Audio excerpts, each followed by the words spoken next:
Y siempre es un gusto poder conversar con nuestro analista José Luis Requena, analista político, a quien siempre le agradecemos, por supuesto, que se sume a esta transmisión de Nativa con su mirada y con su posición respecto a varios temas. ¿Cómo te va, José Luis? Bienvenido, gracias por estar con nosotros.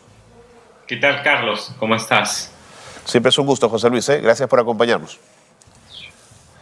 A ver, cuando el Congreso de la República exige la reposición de 14.000 personas que no aprobaron pruebas mínimas para ser maestros, me preocupa el mensaje. ¿Cuál es el mensaje que le estamos dando a todo lo que se había obtenido en términos del fortalecimiento de la meritocracia en educación? Bueno, sin duda es un mensaje muy negativo, ¿no? Y creo que eso es algo consensual fuera del Congreso, al menos. Habrás visto que incluso organizaciones que aparentemente no son afectadas directamente por el tema han expresado su posición muy crítica, ¿no? Hablo, por ejemplo, de gremios de empresarios, ¿no? Hoy hay una columna larga de la señora Elena Coterno en Gestión. Entonces, yo creo que es un mensaje pésimo. Creo que se desandan muchas de las cosas que se habían avanzado y creo que se favorece a un grupo que digamos, poco aporta a la mejora de la educación del país. Pero ¿cómo son las cosas? Esa decisión congresal irrita a la exministra Márquez, ¿no es cierto?, que dice: yo no voy a aceptar a esos 14.000. Y la presidenta Boluarte y el señor Otaro le dicen: hasta aquí nomás, ministra, renuncia en este momento. Y ella se ve obligada a renunciar. Esta es una dinámica de un ejecutivo servil, genuflexo ante el Congreso, José Luis. Mira, eso yo ayer en el transcurso del día, cuando al Premier se le preguntó sobre esto, él negó que tuviera que ver con eso. Esperemos que esto que dijo lo honre, porque si el proyecto avanza en el Congreso, el Ejecutivo tendría que observarlo, ¿no? Ahí la gran complicación es que el poder que tenía o que tiene en teoría el Ejecutivo, en este Ejecutivo es un poco más romo, ¿no? Porque lo regresa al Congreso y el Congreso lo puede aprobar por insistencia, ¿no? Claro. Entonces, porque este Ejecutivo no tiene bancada y porque tampoco tiene la voluntad aparentemente de querer distanciarse del Congreso, ¿no? Entonces es una situación muy compleja, es un Ejecutivo en esa medida muy debilitado y muy precario, ¿no? Pero esa debilidad es muy peligrosa, José Luis, porque se somete a las temperaturas y a las pasiones del propio Congreso. A mí me resulta peligroso, José Luis. Absolutamente, ¿no? Absolutamente. Ese te diré que es el principal riesgo de aquí al 26, si es que las cosas se mantienen como están. Y en ese sentido, el equilibrio de poderes como que estuviera mucho más del lado del Congreso. Ahora, no para hablar de lo que en algunos casos se dice de dictadura parlamentaria, porque una dictadura en un Congreso tan fragmentado es algo complicado, pero sí de si quieres, un abuso de poder, ¿no? Sí de un alarde también, ¿no? Entonces ahí lo que toca y ya que la política es tan sensible a la opinión pública, es mantener esta presión que esperemos que el Congreso desande, ¿no? Hay muchos momentos en que la presión pública, a veces a través de protestas, a veces simplemente de un planteo de posición muy firme, ha hecho al Congreso retroceder, ¿no? De hecho, mira, el mismo Congreso en el año 2020 que vacó a Vizcarra, una semana después le estaba aceptando la renuncia a Merino, sí, pues, ¿no? Obviamente no estamos en una situación así, no creo lamentablemente que la educación movilice a la gente así, pero sí te diré que he visto un rechazo amplio que esperemos el Congreso sienta, ¿no? Porque, digamos, estos 130 representantes tienen que escuchar a la gente que se manifiesta también. Y en esta misma línea de lo que viene desde el Congreso, quiero hablarte de la Comisión de Educación nuevamente, porque no quiero que se me pase el tema de lo que está planteando en el sentido de ir hacia un licenciamiento permanente y continuo de las universidades. Esto, por supuesto, en convivencia con la SUNEDU, ¿no es cierto? La SUNEDU le pide al Congreso la posibilidad de un licenciamiento de por vida. Nuevamente se golpea la posibilidad de que la calidad universitaria esté bajo el ojo y bajo la evaluación, José Luis.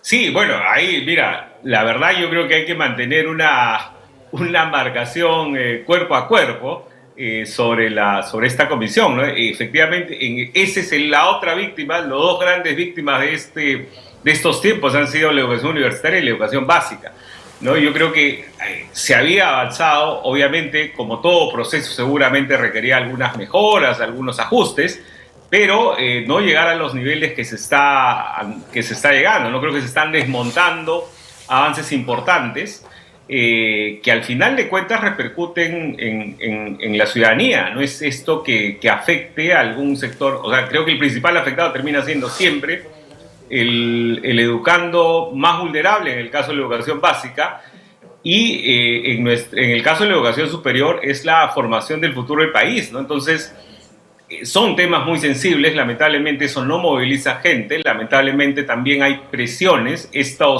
Muchos de estos proyectos son presentados precisamente por gente que llegó al Congreso de mano de Pedro Castillo y de Perú Libre. Lamentablemente en el Congreso ya reciben el apoyo mayoritario, porque estas son cosas que muchas veces son aprobadas por votaciones abrumadoras, ¿no? Sí, pues. José Luis, permíteme solamente una tingencia. Creo que la Comisión de Educación nos propone una tercera víctima, que son las niñas menores a las que Balcázar quiere ver casadas con individuos de cualquier calaña. Pero en fin, ese será otro tema que analizaremos en otro momento, José Carlos, perdón, si me lo permites. Quiero hablarte de Miriam Ponce, viceministra de Mañé Márquez, hoy día ministra de Educación. Es un gabinete que se arma con una fujimorista y con dos apepistas. ¿Es la cuota de poder que corresponde pagar? Mira, yo creo que habiendo sido estas tres personas que has mencionado, habiendo tenido una presencia marginal, yo no diría que es parte de la cuota de ningún partido, ¿no? Yo creo que más bien lo que se ha optado es por promover a gente que ya venía colaborando con el gobierno. Creo que el concurso que han tenido tanto con APP como con Fuerza Popular ha sido un aporte marginal, momentáneo en algunos casos, porque digamos, el momento que se nomine, por ejemplo, en el Ejecutivo, más cercano, una mayor cuota de APP yo vería en César Vázquez, por ejemplo, que ha sido no solo congresista, sino también gerente general del partido. No lo creo en los otros casos, pero sí, yo creo que más bien lo que ha primado en estos casos es la promoción, es el que ya se pertenezca a un círculo de confianza, ¿no? Y el que ya hayan venido colaborando con el Ejecutivo desde alguna posición, porque creo que eso termina siendo en un gobierno, al final de cuentas, como te decía, debilitado, con poco margen de acción. De hecho, el único aporte externo es el de Ana María Choquehuanca. Entonces se recurre a cuadros, a una renovación endogámica que ya habíamos visto también en los momentos en que Humala y Vizcarra se sentían también así aislados, ¿no? Correcto. Te acepto la crítica si no estás de acuerdo conmigo, José Carlos, pero te planteo un temor. El nuevo ministro de Justicia ha sido asesor de una tesis que denosta, que maltrata, que desautoriza a la Comisión de la Verdad y Reconciliación. ¿Un asesor de una tesis de ese tipo puede ser ministro de Justicia y Derechos Humanos? Bueno, en términos de posibilidad, mira, lo que te quiero decir es que claro, acaba de dejar el sector justicia, llegó con cuestionamientos, con amplios cuestionamientos también. Aquí nuevamente el tema es que, y ahí volvemos al tema quizás con el que empezábamos la entrevista, el equilibrio de poderes. ¿Quién remueve a un ministro? Pues un tema es algún escándalo, alguna de estas cosas que siempre pasan y que evidentemente también hay mucha tela que cortar, pero otros son los congresos. El Congreso tiene la potestad de poder pedir explicaciones al Ejecutivo por ciertos nombramientos.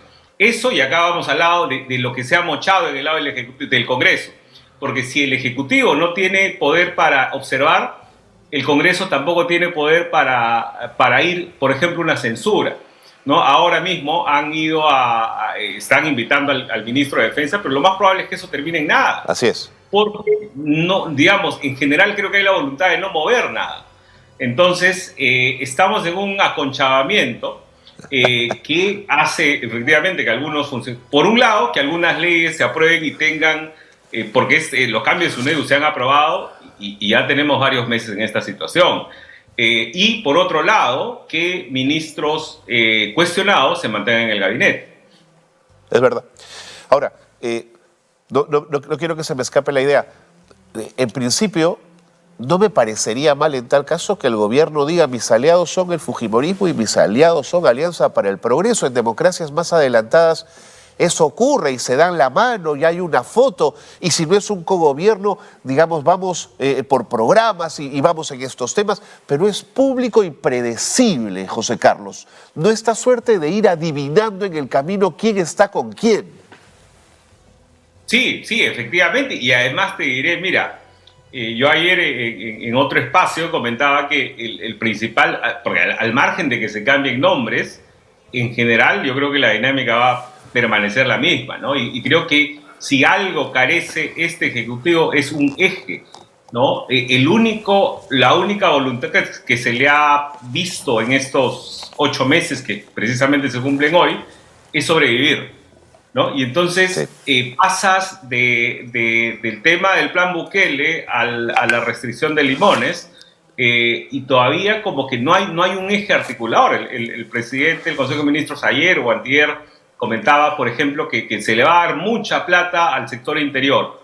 Esa plata se está gastando adecuadamente. Este ministro, ¿cuánto ha ejecutado? Me parecía que el fin de semana alguien decía que estaba en 30%, por ejemplo, estando en septiembre. Entonces, yo creo que eso es lo que esta alianza que tú sugieres, y que efectivamente acá lo que estamos viendo es algo tácito, porque no hay algo expreso. De hecho, en algunos momentos Keiko Fujimori se ha declarado de oposición. Entonces, claro, algo expreso, pero sobre todo un eje. Y yo no veo que ni este Congreso ni este Ejecutivo lo tenga, ¿no? José Carlos, cierro con esto. La ex primer Mirta Vázquez afirmó que el gobierno de Dina Boluarte está repitiendo muchos precedentes. No ha sido muy precisa, pero te leo lo que dijo textualmente. Este gobierno no solamente repite temas de ineficiencia, de corrupción, sino que está manchando con temas de violación de derechos humanos y tiene una seria deslegitimación. Si esto viene de una dirigente, de una lideresa de carácter progresista, ¿por qué ese progresismo no está expresado hoy en las calles por las banderas de la izquierda? Esa oposición a Dina Boluarte, José Carlos. Mira, yo creo que el sector progresista quedó muy desgastado después del gobierno de Castillo, y efectivamente muchos de los temas que en otras circunstancias movilizarían mucha más a la población, pues en estas circunstancias no lo hacen. De hecho, creo que lo hemos comentado antes también, Carlos, o sea, la cantidad de fallecidos en protestas es algo inédito. ¡Inédito! Sin embargo, pues seguimos aquí.